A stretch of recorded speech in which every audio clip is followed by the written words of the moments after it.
Payg'ambarlarning hammalari nima ish qilgan? Qo'y boqishgan. Qo'y boqishning qiymati katta birodarlar. Har bitta payg'ambar qo'y boqqan ekanmi? Demak, bunda ulug' hikmat bor. Bunda bir ilohiy bir ta'lim, tarbiya bor. Insonning qalbini muloyimlikka, yumshoqlikka, sabr, qanoatga o'rgatishlik bor.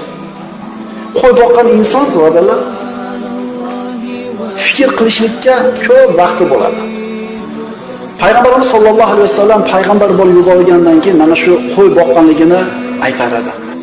Bu payg'ambar alayhisalomning kamtarligiga, soddaligiga ishora bo'ladi.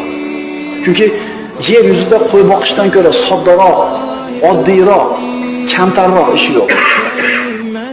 Qo'y boqish eng sodda ish. Payg'ambarimiz mana shu kunini eslayapti va kamtarligini mana shu joyda ko'rsatyapti.